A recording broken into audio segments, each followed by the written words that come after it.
Good afternoon. My name is Marsha Metzger, and I'm with Parents on the Level. I'm the president and founder, and I am just so glad that you would take time out of your day today to join me as I bring to you the next session of the CASEL Doctrine.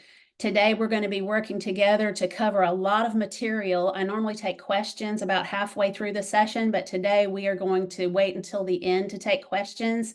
I may go just a little bit over an hour because this information today is so important for you to understand on how the social and emotional learning competencies impact children in the American school system. So let's jump in and get started. And I do want to say a special thanks to Protect Ohio Children for doing such a fantastic job of hosting these webinars. So we really do appreciate them and all their work. Thank you so much, Diane. All right, let's get started. We talked last month about your family worldview and how it is being challenged in the American school system today. Your sacred values, everything is being challenged on a daily basis. So throughout this webinar, when you see this little logo that is the Parents on the Level logo, remember this stands for your worldview, okay? That is your worldview of your family. So your sacred beliefs are being challenged daily by this particular company, the Collaborative for Academic, Social, and Emotional Learning. Now, that is the name of the company today, but it wasn't always named that, okay? CASEL at one point stood for this. Hang on, I'm stuck now. All right. Originally, CASEL stood for the Collaborative for the Advancement of Social and Emotional Learning. So let that sink in just for a moment. The advancement of social and emotional learning. It really wasn't about academics before, but now they do claim that it is about academics. Now, I found this particular information in one of their foundational books, Promoting Social and Emotional Learning, the Guideline for Educators, in the front area of the book on just page 5. And this was copywritten in 1997. And so there are several people that piled in and wrote this book together with financing from the Rockefeller Foundation and also financing from Fetzer organization. So there's a lot of people that have financed and are promoting this. So you just need to understand where all of this is coming from. Now, another thing I just want to remind you, last session, we talked about how CASEL's original history has been revised. And as we know, a lot of the history in our school is called revisionist history now because it's being revised as well. And many times when we're revising our history, we know that there's probably something that isn't quite true in it. And that is what you have to understand about what I'm going to discuss with you throughout this session today, is that this information that is being brought to your children, you need to make sure that it is vetted thoroughly and that you know what you're dealing with. And that's why I want you to listen very carefully today. And also, I want you to see where CASEL's old website had all of this history on it. And then all of a sudden, after the pandemic, it's miraculously changed and it's brought in a different component to it that gives it a more friendlier vibe. And you'll see what I'm saying as you compare the two. Now, I have stored the revisionist history or the former history on the Wayback Machine. Here is your link to that. If you want to screenshot this page, feel free to do so. And you can go in. If you ever use the Wayback Machine, just know when you put the link in there, you have to give it a little bit of time to load. So you're going to be comparing this website with what's on the CASEL website today. That's an important part of being able to see for yourself, do you really trust this company? Do you really feel they have the integrity to really get into the brain and the heart and the soul of children throughout our country? Because that is what is happening. Now, remember too, that in this history, the way that it was presented to us is that they were concerned about organizing all of these non-academic offerings in the school system. And one of the major ways that they got into the school was to discuss sex education because parents just were not doing a good enough job. And that is still what is being discussed in schools today, that parents aren't teaching this at home. They're not teaching morals at home. They're not doing this and this and this. And that's always a reason for them to try to get a foothold and to bring themselves into today's education system. So social and emotional learning, though, it was introduced as a framework. That is the word for it, because this framework, what it brings in a Trojan kind of way, is a lot of information that has to do with diversity, equity, and inclusion, and how that in itself can indoctrinate children from this point forward. So this is the definition of social and emotional learning. And what I find this is interesting to do this, and you should try this in your area. Ask different teachers what social and emotional learning is.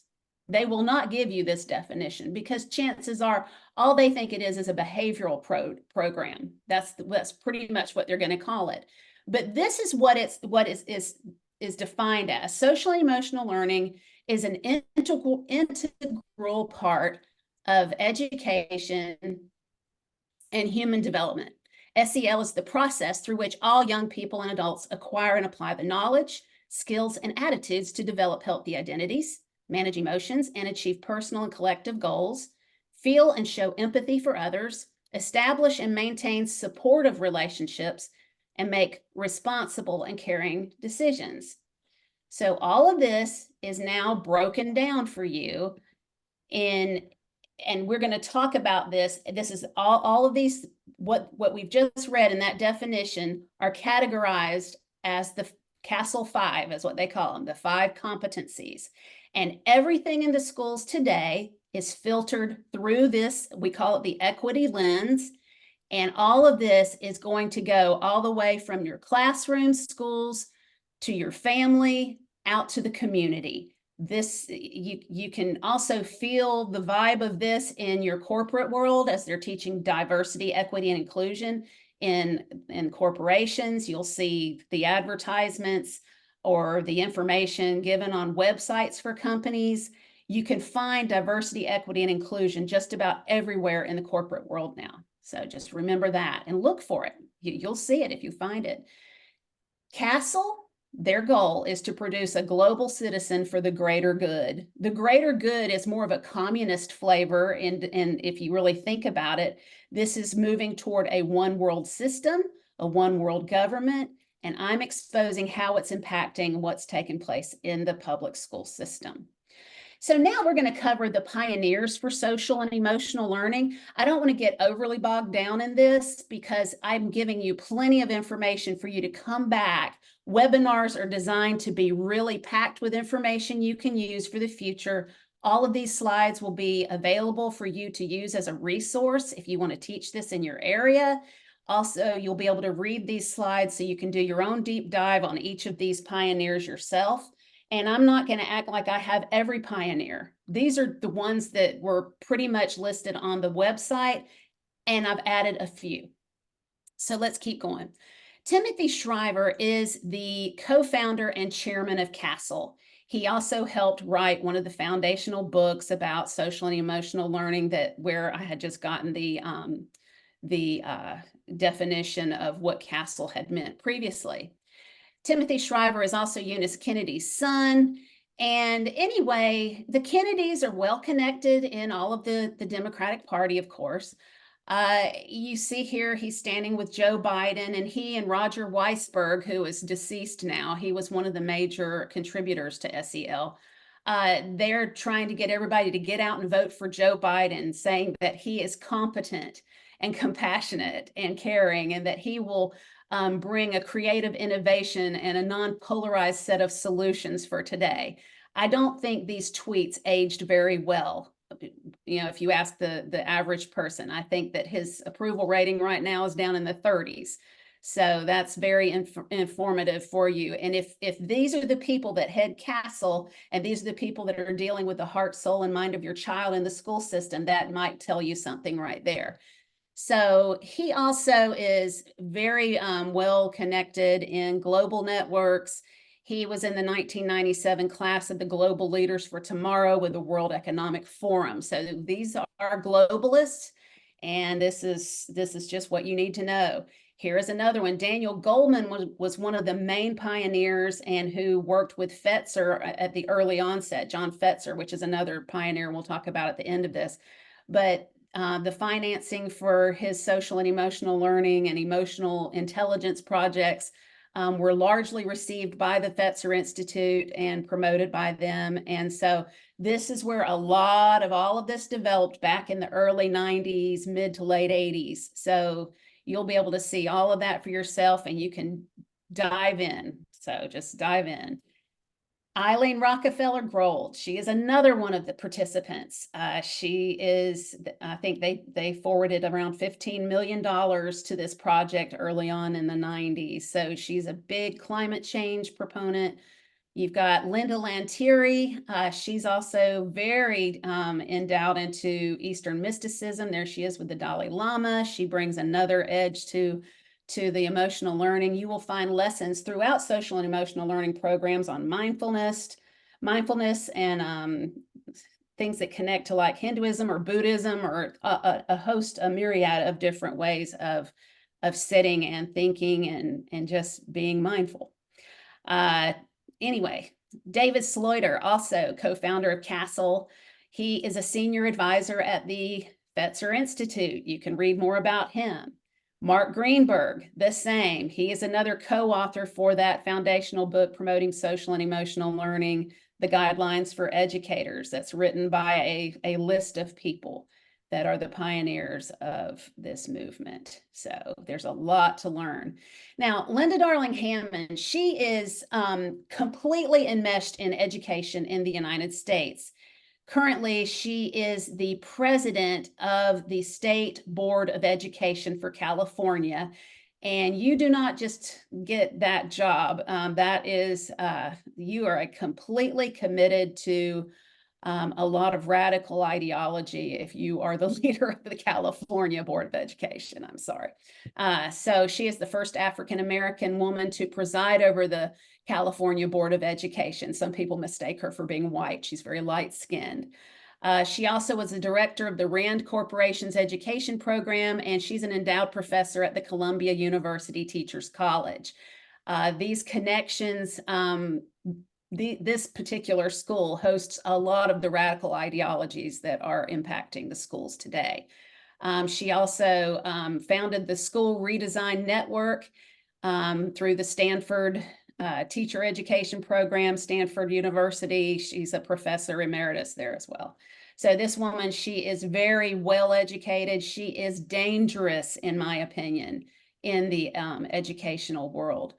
Her research interests involve achievement, assessment, testing and measurement, diversity and identity, all of these. Think about your children being subjected to learning and the data that she would be collecting from your children and having all of this to use to manipulate and to bring about the changes. I mean, the total redesign of the schools in our nation are largely led by this particular lady.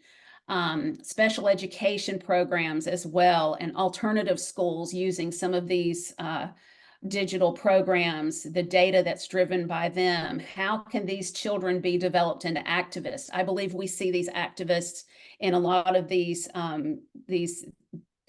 particular issues that we're seeing on the televisions today. When after the pandemic, when we saw riots and things of this nature, these students are cultivated pretty much into this activity. So you can understand that these are some of the things that could happen by some of the questions and some of these things. And I'll show you some of these call to action assignments that they use in these particular programs so you can look at these things for yourselves later on.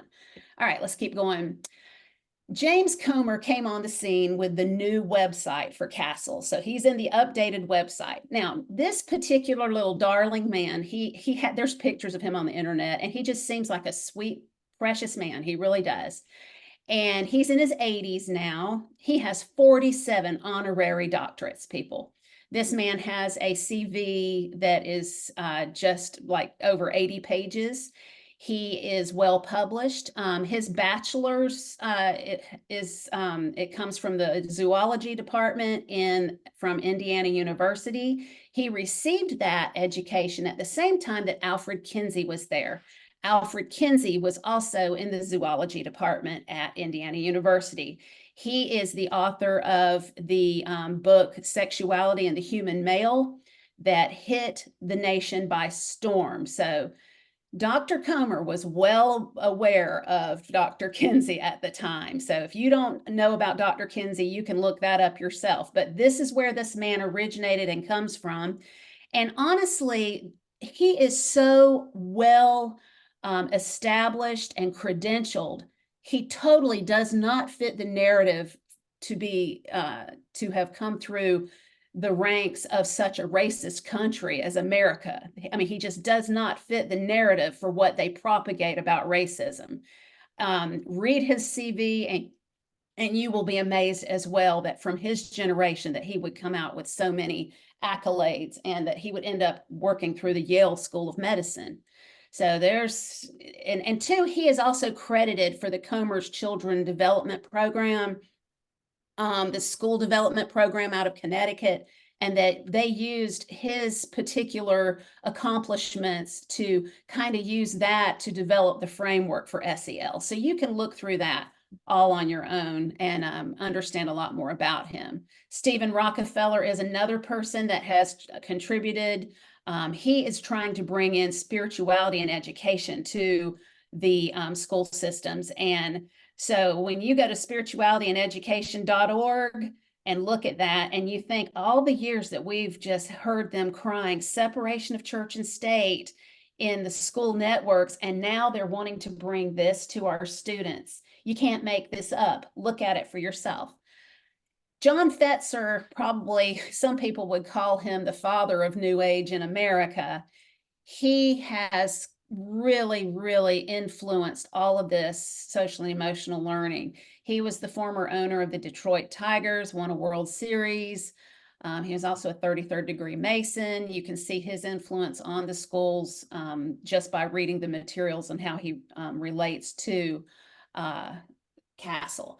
And you can also go on the Wikipedia about him, and it talks about his involvement with CASEL. All right, and then let's not forget, overall, these are all of the funders. I wanted to just get that picture in front of you once again, along with the pioneers. These are all of the people that are impacting the public school system. These are non-elected people. These are people that have financial gain to earn or to receive through all of this work. So let's just keep it going. All right. Now, this is the main part of this webinar today. This is what I've been waiting to tell you, because folks, when we look at the examples of impact, as we talk about all of this, keep in the forefront of your mind, this could be impacting children from pre-K age 3 through 18 years old, okay? Or even further than that, because DEI has hit our colleges in such a way that some governors are even backing off of it completely. So people keep this in mind as we discuss the impacts of social and emotional learning. CASEL has been feeling the heat, so they have developed this downloadable, customizable presentation. They know that parents are uncovering and discovering more and more, so they're on the defense. So this is their particular downloadable session, and I just totally started looking through this. Diana and I had discussed this a couple of weeks ago and started pulling this apart. And I thought, well, why don't I use some of their slides to help build our own framework in order to expose them? So let's keep going. All right, so here we are visiting this particular slide again. Remember, this is what we're talking about, the lens of equity. And here is the breakdown for it. Now, this is a gradual, progressive thing. So you're going to start over on the left, and your child will enter into the SEL atmosphere by them presenting lessons for self-awareness. And then it goes to self-management, social awareness, relationship skills, responsible decision-making. Okay, so they're going to progress. They're going to talk to your child about who they are, to understand their own emotions, thoughts, values, and how those thoughts and values influence their behavior across contexts. Then they're going to talk to them about the more cognitive development of their brain in the self-management field to manage one's own emotions, thoughts, and behaviors in different situations and to achieve goals and aspirations. So then you'll notice the 3 red oval circles where I've circled the word diverse. This is where the DEI processing is introduced to your child gradually over time through lessons as they're aging. Social awareness, understand the perspectives of and empathize with others, including those from diverse backgrounds. And that sounds fine, okay? That sounds fine. Relationship skills, establish and maintain healthy, supportive relationships and effectively navigate settings with diverse individuals and groups. Okay, so we've got diverse groups coming on the scene here, right? This is being introduced more and more. Responsible decision-making, making caring and constructive choices about personal behavior and social interactions across diverse situations. So we're really seeing that we're wanting to open up the hearts and minds to all kinds of people. Now, the Fetzer Institute, one of their values and their mission is that the sacredness of all people, okay? That is one of the main things they're going to be teaching throughout this. And now we believe these things to be true, that we should totally have a mutual respect one for another, no matter what is going on with another person, right? So those are things we teach our children, to be kind, to be nice. But when you take these and you apply it in another value system, that's where we're getting uncomfortable. That's where we need to expose what's taken place here. So in order to do that, I want to show you this information in a way that will help you understand a lot more about why we feel that sociologically we're in such a conundrum right now, and we're not feeling right. We're feeling uncertain. We don't feel like we know how to defend ourselves in these school situations. And this will take me a minute to explain this, and we might go a little over an hour. And if you can't stay on past that, that's okay. You can pick up the rest of the webinar later on when it's posted. But understand, this will take me just a minute to explain. So in relation to cultures, there are 3 law systems, okay? So let's understand that first. Now, these words, theonymous, heteronymous, autonomous, the ending part to the word, nomos, it means, it's Greek for the word law. So we have a theonymous culture, which would be more of everyone is subjected to the same God. It's more of a forced religion, okay? Then we have, in another culture, would be a heteronymous culture, where another person is going to enforce like a dictatorship, okay? That's a law system. But now in America, we have an autonomous law system. We're self-governed. We have freedom. And also, when you consider when you subscribe to a particular value system, your belief system, your religious system, I'm going to speak to you from a Christian worldview today, because that is my worldview. We serve a God who gives us free will. We can choose to accept him, or we have the free will to reject him. Okay, so this is where we are in America. That a lot of people, they identify as a Christian. Maybe some of them think they're a Christian and they're not. I'm not here to discuss the theology of Christianity with you. I'm just telling you that as an American, most everyone subscribes to having their own autonomy. So when they believe something, they feel that they should be able to speak what they believe and decide for themselves. That's the way we've operated in America my entire life. And so now when we have this essence of coming into our schools where we're saying that you have to do this or you have to do that, or we have the proponents of Marxism bringing in ideas that we have to use pronouns, or we have to subject ourselves to a certain language code or whatever, you know, in the name of tolerance, we've gone through those definitions in years past, and now we're coming into just all kind of different ideologies like SOGI, sexual orientation and gender ideology. And these are the diverse measures that they're introducing into the schools. It's not just about race anymore. So let's just talk about this, because for when you want to have a conversation with someone, you pretty much have to say something to the effect of them and say, okay, well, I'll be glad to discuss what I feel about this subject. Say it's transgenderism. But the thing is, when I tell you what I feel, are you going to give me the courtesy of allowing me to express myself, or are you going to use a dictatorship kind of a platform with me to tell me that I'm wrong and I can't have my own thoughts?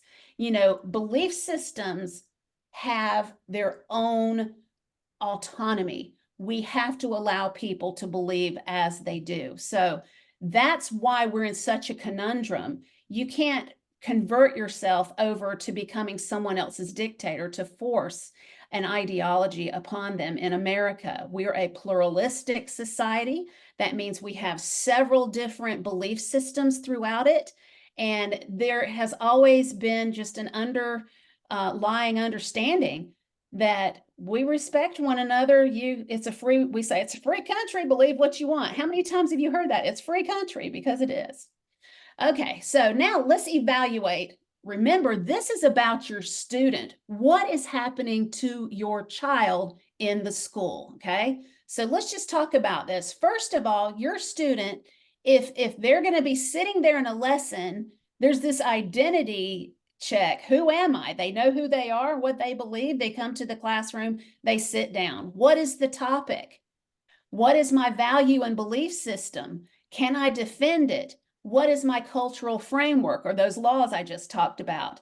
These are automatically processing in our minds, and we don't even know it. We're taking it for granted because we know who we are. We know what we believe. We hear about a topic. We feel like we can say what we think about it according to my values and what I believe to be true and what I'm going to follow, because I believe that I want to live my life in a way that is aligned with holiness and what God's word teaches me. Can I defend it? Yes, I can, because I have the Bible as my standard. What is my cultural framework? I live in America and I can promote my values because it's a free country. This automatically happens for us, and we don't even realize or we don't really know how to break it down. So then you've got to ask yourself, who is this teacher or questioner? And when they're using these words, what do they mean by it? Do they mean the same thing that I'm understanding, or are they making something more about this? And what are they trying to accomplish, especially when they're teaching my child with their own motives using words like transformation and identity? For a Christian, our identity is found in Jesus Christ. We've talked about this in the last session, and I'm totally using my worldview because, hey, I'm teaching it. So I'm letting you know this is where I'm coming from. So now let's plug all this in. I broke all that down just to help you understand what's taking place with your child. So we've chosen what they're talking about back here on this one session here with the circles where it says diverse right there. You see all of that? So when we look at this, we're taking a marginal diverse topic. We're going to use the topic transgenderism. We're plugging this in. The student's family value system, the way this child is raised, is in Christianity. The culture is autonomous because we live in America. Okay, so it's as simple as that. We're talking about transgenderism. But remember, we're going to be looking through this spectacle of equity. Okay, the schools have a spectacle going on here. And so they're using the CASEL lens, and your child's coming here with their home view lens. And the worldview transformation challenge begins. So here we're going to plug in. We've got the little transgender heart here. We're plugging it into the competency grid. Let's get going. Here's the first screen from CASEL. Notice their little picture here and their icon here. We're looking into the brain of a child here. The topic, transgenderism. Understanding our emotions and thoughts and how they influence our actions. So this is an introductory stage when we're talking about these things. Does your child have a healthy sense of identity? So what does that mean? Are they going to question their identity? Do you really, just because the doctor said you were a boy, do you really feel like you're a boy? Self-reflection. How are they going to go through this grid? What does it really mean if we're going to go across diverse, marginalized people groups? What is your child experiencing? This is just the first stage, guys. So what is your child thinking? What are they told to think? And does your child have a standard to stand on against this if it's something that doesn't comply or comport with your value system? Here's the second one. Look at the cogs in here, the cognitive aspect of this. This would be more of a conversionary stage for a student. Let's think about autonomy, beliefs, and the reality going on here. Remember, the topic is transgenderism. So when we're talking about all of this in the classroom, is your child going to show signs of self-management? Can they manage their emotions, or are they going to be big-eyed and point at the kid and say, that's not me? I mean, how are they going to grade all of this? Your child could be normally surprised if another student comes to class one day as another sex and they say they want to be called a different name now. It is normal for a child to question this. So then too, belief that my voice and my choices matter.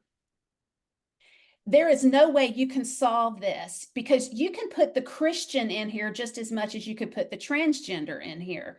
They will never agree. Christians believe that God is perfect and that he doesn't make mistakes as far as gender goes.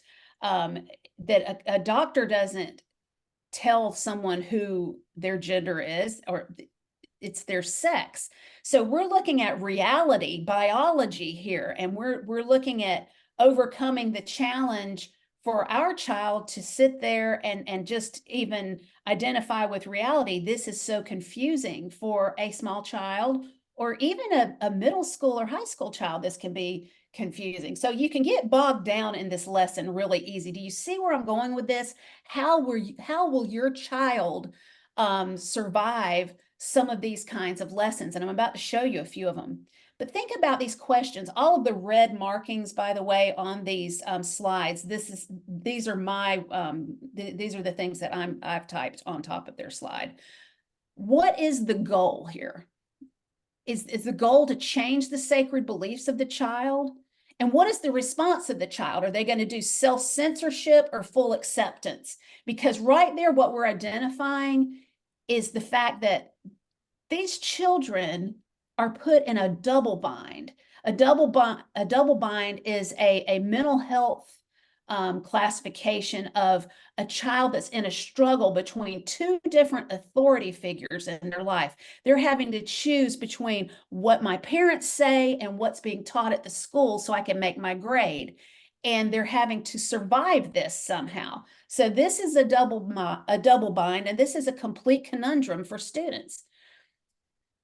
So social awareness. Now we're bringing that word diverse backgrounds into the session as well. And we're looking at, they're going to be introducing a lot of different intersections possibly into this. How are we a loving world, a loving society? How are we going to include everyone? And in a pluralistic society, we can't include every single belief system. That is not what schools are designed to do. If they're all going to comport with one worldview there, well, then we are going into a heteronomous law system in a dictatorship society. That is why this is not flying with the American people. They know something's wrong. They just don't know how to put their thumb on it. You have to constantly think we're autonomous, we have our own beliefs, and we have reality, and reality is biology. So when you look at transgender and you look at how that's introduced in our society today, that is why we are pushing back. And that is why CASEL felt that they had to develop these slides to sit here and try to make this look more like a loving world. But what they mean by a loving world, it's not loving. Loving is telling the truth, and that's what we want to zero in on. So now here's the next phase of it. Another one of that brings in the diverse groups, which is, we want to receive everyone that has the image of God on them and treat everyone with mutual respect. But when they're being manipulated, look at this. This is collaborative problem solving here, establishing and maintaining healthy, supportive relationships and effectively navigating settings with diverse groups. So you're going to put your child in a group, and I have seen some of these groups and how they work. And there are many children that will not know what to say. This will be awkward for them. And the peer pressure that could build and the activism attempts that are developing as well. And that the lessons, many of the lessons are, they have them, the name of the lessons are call to action lessons. And I'm going to show that to you. But the thing is, when you look at how this would develop and just exactly, I can remember when I was a kid, peer pressure was so intense for me at the time.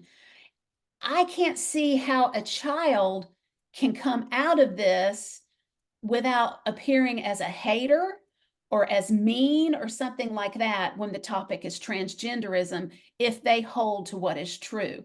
There is so much to consider in how our children are being introduced to these things and how these competencies are being graded for your children as well. So remember, this is a progressive thing. So here's the final one. The responsible decision making, when you're using all of this, and if your child is making the grade on their competencies, it's like a full transformation. They're using topics like be kind. Critical thinking is more of applying of critical theories in order to cut the grade for social and emotional learning. Some of the things, a responsible decision making thing would be like when you come through all of this and the decision would be, well, gosh, kids are committing suicide because they feel they're this or that. Well, when you fed them a whole lot of this information, telling them they can be one way or another, and kids are being rewarded for comporting with those views, the question is promoted to children and to their parents constantly. We've heard it through the news for quite some time since the pandemic. This is what they say to convince people to go through with the surgery. Do you want a live son or a dead daughter? The responsible decision making would be, oh, well, just go ahead and let them do that. I don't want a dead daughter. I would rather have a live son than a dead daughter. Or because of the peer pressure, are we going to feel that we'll just be totally canceled in general, or I'm going to lose my job, or I won't be able to get into a college? The list goes on and on and on. Responsible decision making, would it be cowering to the propaganda? It's under the name of being kind, making caring and constructive choices about personal behavior and social interactions across diverse situations. Is it just saying to our students, give in the peer pressure? I believe so. Wait till you hear these. Here's some examples of some lessons. Now, I want you to understand that I found this in an open record research project that I did in Bible Belt, Georgia, in a small county, Tift County, Georgia. It's right on I-75. This was found originally when it was owned by Edgenuity, and then it came under Imagine Learning. I want to show you this video. When has it been acceptable for us to teach students how to come out in a school? Let's just hear it. How can I create a culture of respect and safety for those deciding to come out? Coming out is a process. There are 10 million Americans who are openly a part of the LGBTQ community, and each of them have their own story. Personally speaking, I had a dad who was very homophobic, and so he was very mentally and emotionally abusive towards me. And I let his ideologies and his opinion dictate how I would then conduct myself. And so I was very fearful to come out, and I was fine with staying in the closet simply because I thought that everyone would judge me. And so when I was 17 years old, my sister actually outed me to my family. After telling me that I could trust her and that she wouldn't tell anyone, she actually ended up telling my entire family. But still to this day, I would never take it back or have anything be different because I'm so appreciative. It took for her to push me like that for me to learn to become myself that much faster and be myself that much better. And I was so surprised because when I came out finally to my peers in high school, everyone received me with open arms. And it just was so funny to me because, you know, my fear of coming out was that everyone would treat me differently. And it was the complete opposite. People really respected me. People really admired me for being able to be myself. And so for those who are struggling with coming out, first I want to say to you guys, it's okay. It is okay. You may feel alone. It may be times when you are alone, but trust that I care. There are millions of people in the world who care. So if you are watching this and you are contemplating coming out, when the time is right, it will happen. For those who don't have this particular struggle, ways in which you can support someone that's trying to come out is being compassionate. You never know someone's story. You can really negatively impact someone by judging them or by trying to bully them or make them feel some type of way about them being them. So I say be compassionate, be understanding, and be open. Now's the time to really learn how to deal with people who are different than you so that when you are older and an adult in the real world, you'll be able to understand people that much better. But I just want to challenge you guys with one thing. If you know anyone in your school that's coming out, if you know anyone that may be battling it, I would like for you guys to go up to them and let them know how proud you are of them, for them being themselves, how proud you are of them, for them even opening up to allow their true self to shine through. I challenge you guys to do that. So there you see, he even identifies that his father's ideology he's rejecting, and he is telling students, I mean, for one thing, that's undermining a family. But not only that, he's teaching students about his experience in coming out, that everyone loved him. And then he's telling everyone to be compassionate to those that come out. We can be compassionate people to anyone. But then telling them to tell them they're proud of them for coming out. This is going to be another worldview clash between Christianity and between secular humanism. This is bringing religion into the schools under the name of secular humanism. It's just evident. So this is how you look at this, you break it down, you understand how to stand your ground, because whatever your worldview is, your worldview is. You might be one of those parents that would believe that a child should be able to decide what they want to believe later on in life.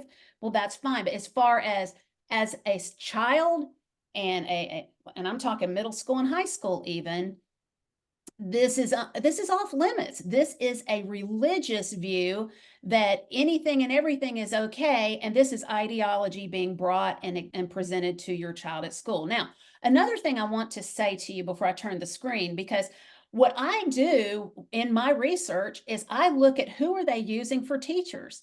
Is this a person that I would want teaching my minor child who isn't old enough to consent for sex in the first place? And then also, am I want to see, you know, just what kind of ideas they're planning in the heart and mind of my child. So, and also in front of their peers where peer pressure could impact them. So I look at these people, I go to their Twitter accounts, I look on LinkedIn, I look on just wherever, Snapchat, whatever. So I go and I review.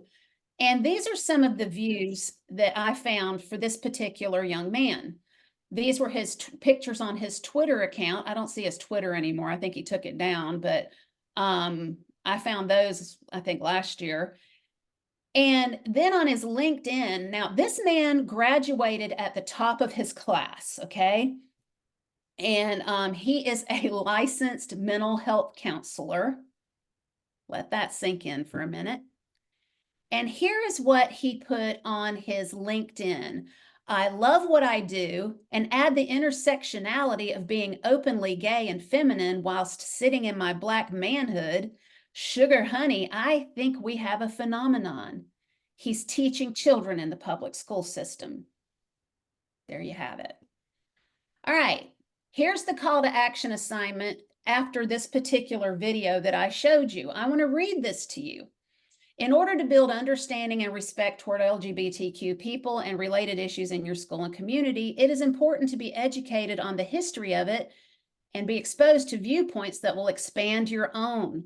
The first step is becoming clear and confident about who you are personally. Then you will become more open-minded and accepting of who other people are.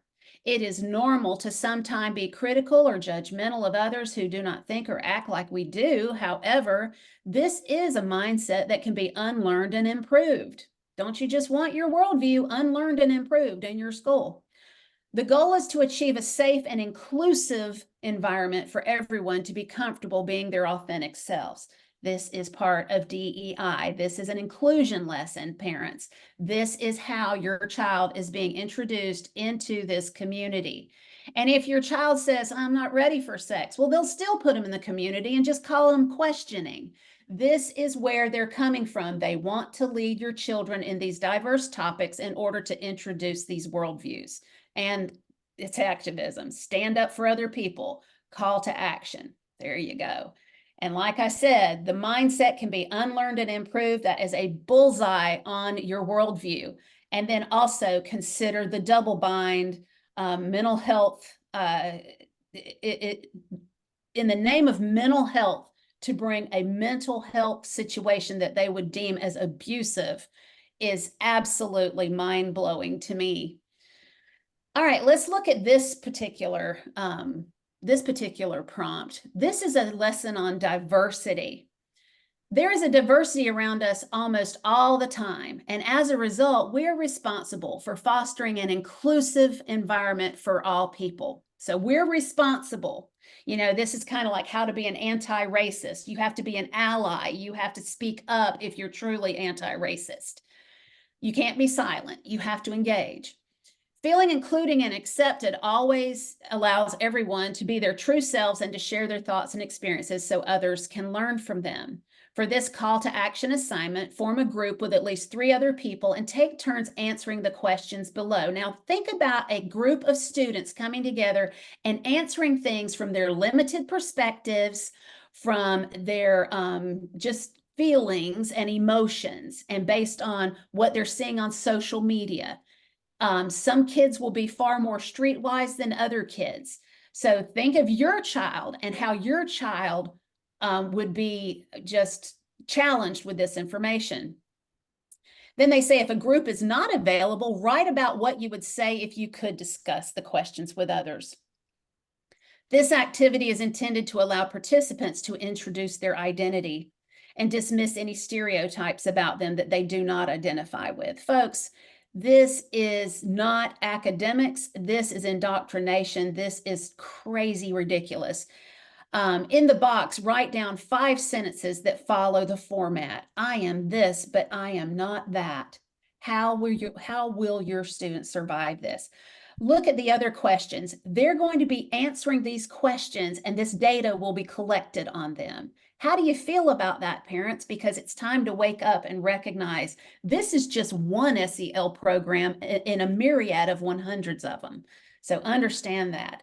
Here's another one of his lessons where he's talking about sexual safety, okay? If you are sexually active and you need to see a doctor for testing or go get contraceptives such as birth control or condoms, you don't necessarily have to have your parents' permission. So there's another hit on the parental controls of a home.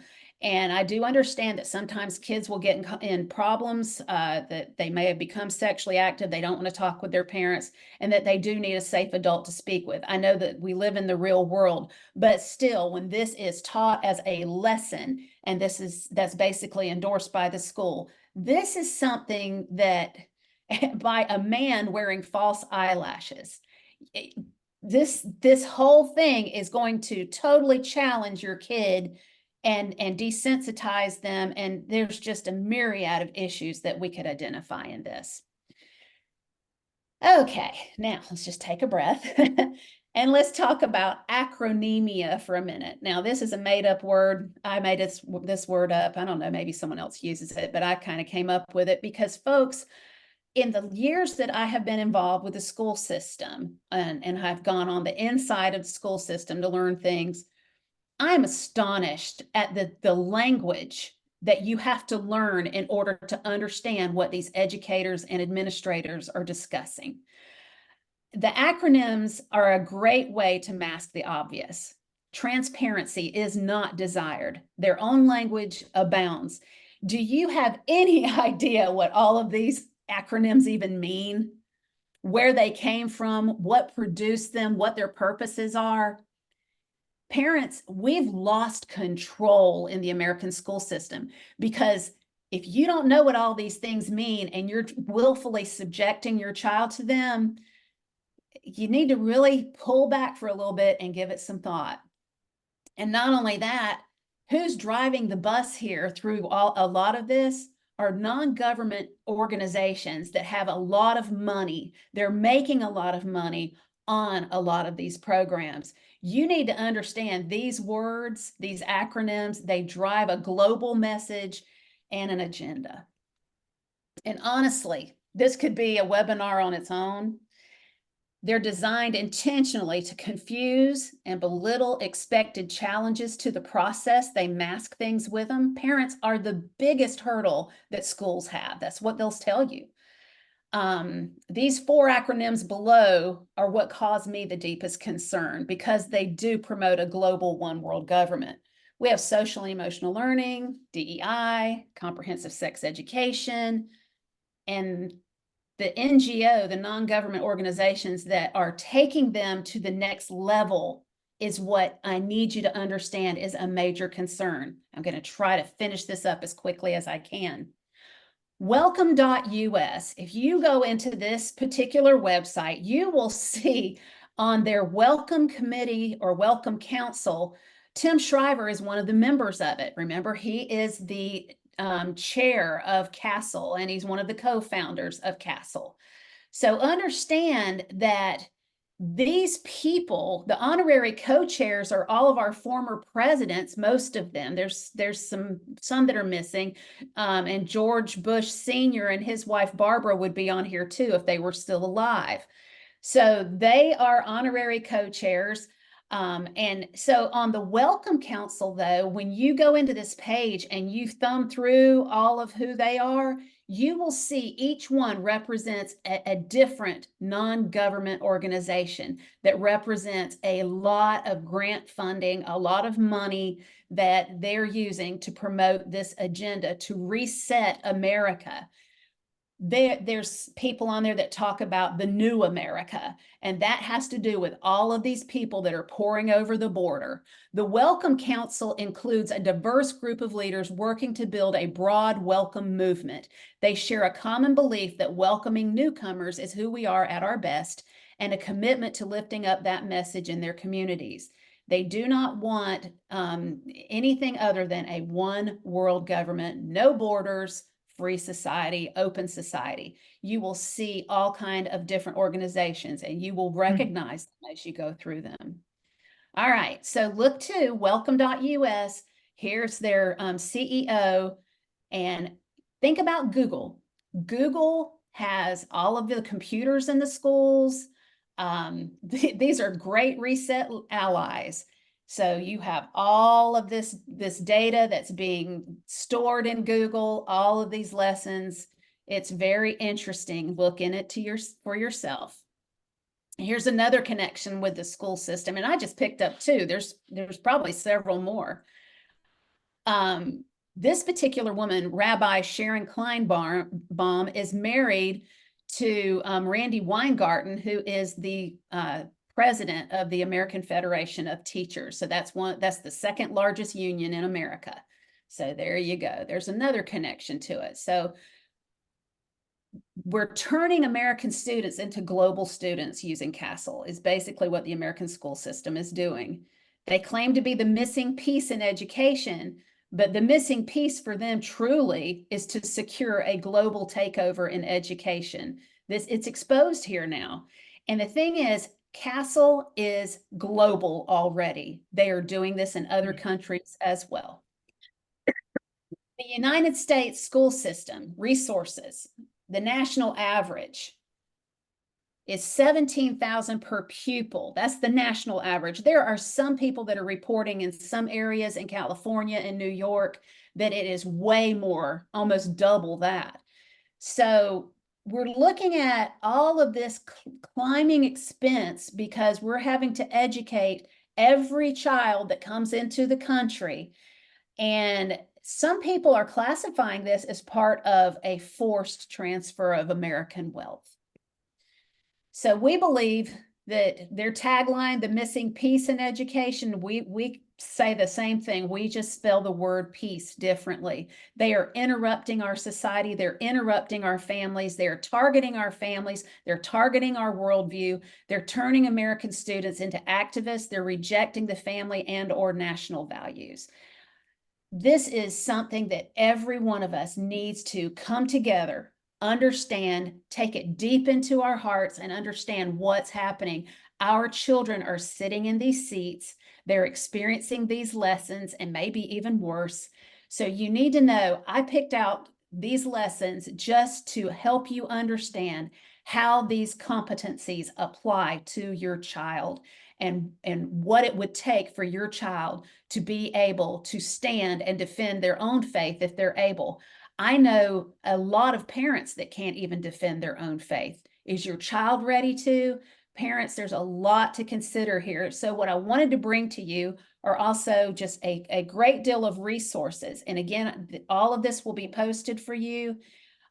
This is a book that I have written personally that talks about worldview. It talks about a lot of other things. I have all of these different things that I can teach you about of what's taken place in the American school system, where you can go to learn to read about it.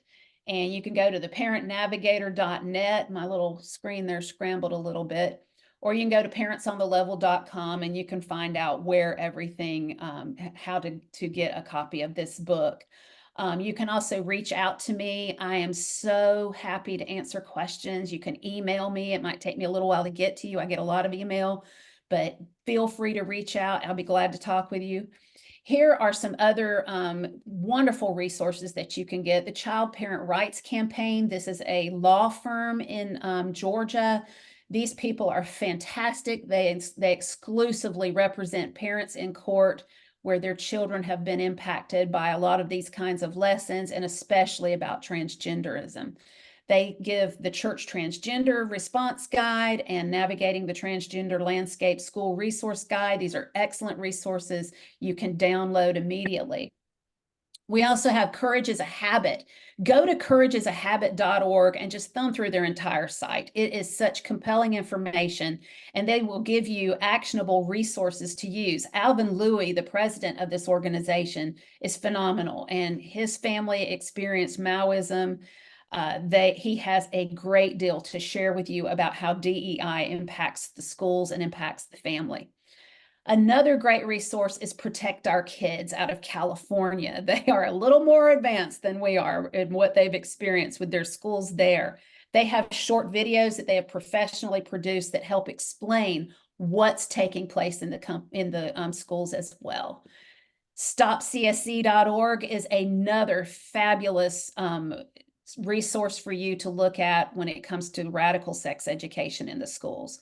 Folks, I have just armed you with more than you even can read. This will take you forever to go through all of this, but you'll know that if you have to face anything about this, that you have resources that you can use. I want to thank you personally from the bottom of my heart for attending today. Next month, we're going to talk about SEL surveys, data, and access, how to gain access to your social and emotional learning program. I'm going to inform you on all of that. Our next webinar will be scheduled for March the 4th. It's always the first Monday at 1 p.m. And I just want to encourage you, parents, get involved, be a gatekeeper, find out what's being taught in your school. If it's a company that you've never heard of, if you want to email one of us, we will be glad to answer the best that we can. We have resources to connect you with, so please feel free to reach out. Our heart's desire is to help you with your children. So again, my name is Marsha Metzger, and I'd love to answer any questions. I understand if some of you have to go back to work, that you may have taken your lunch with me. Thank you for doing that. So what kind of questions are you seeing so far, Miss Diane, I'm sorry. Marsha, how do we find out what our local school's doing with SEL? What's the best approach to finding out what's in the school with regards to this and how it's being used? Are we able to observe a class to see how it's being taught? Well, first off, you have to find out what digital programs are in your school, because there's different approaches. Last session, we discussed how if you have a school that has been fully transformed, they may have SEL elements riddled throughout every single subject. Now, if they teach their SEL program in a standalone, then you would see a class like in a class, maybe in their homeroom, or maybe in a special time designated for SEL, where they teach just a program like Second Steps. So it just depends on how your school approaches it. You need to find out what their level is of commitment to SEL.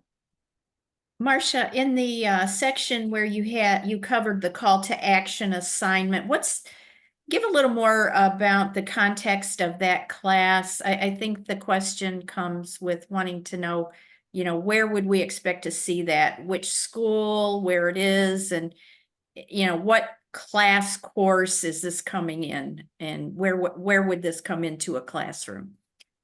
My understanding is that Edgenuity is used in the digital teaching of students.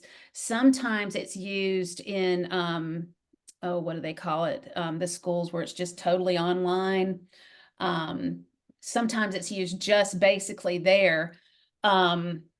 But two, I've noticed Edgenuity has been used a lot in alternative school settings, where you have maybe one teacher in the room and you have several different age levels and they're on computers. So that could possibly be how that particular one is used. But as far as the call to action assignments, if a teacher has, say, Edgenuity, let me just frame it like this. Edgenuity, let's say that it is your online locker. So pretend like when you went to school before, you put all of your books in your locker in the hallway, right? And you went and got your book and you went to that particular class. Well, when you're an online student, your locker is this grid with this particular company, and they will assign you things from it. And so you're just saying, okay, so I've got to do this non-academic aspect of my day. I have to take this SEL module. So it's just in the computer for the kid to take.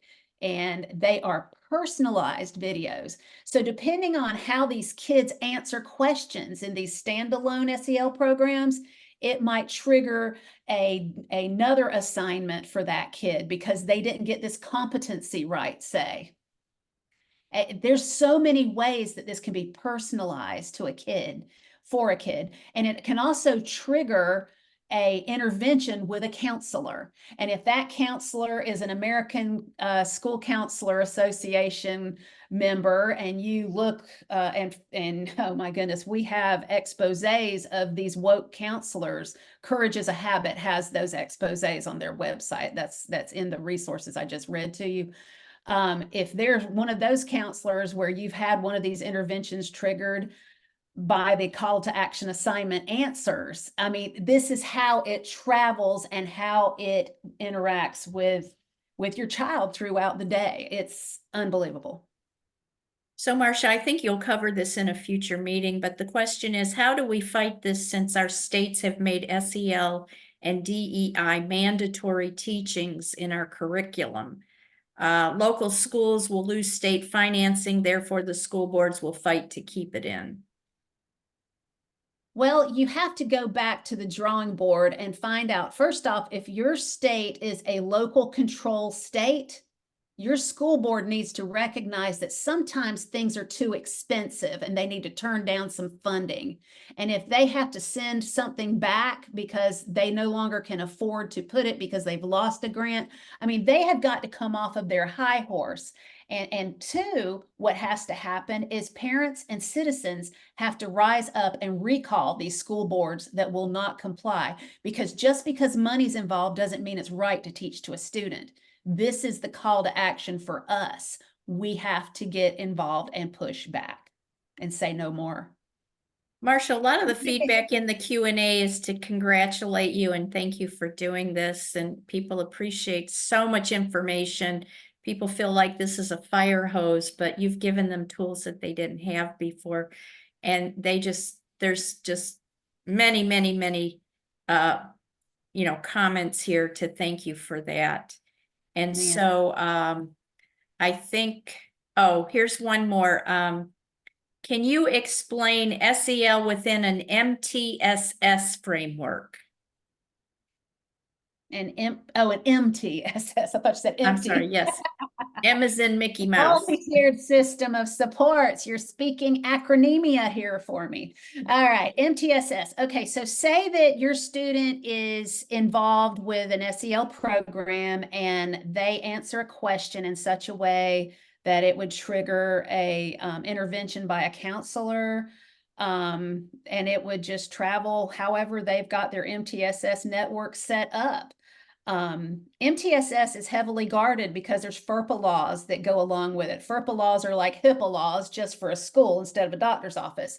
So MTSS and PBIS, all of these different mental health apparatus kind of offerings in the schools, to just kind of give you an idea what they are. PBIS is positive behavior intervention supports, I think, something like that.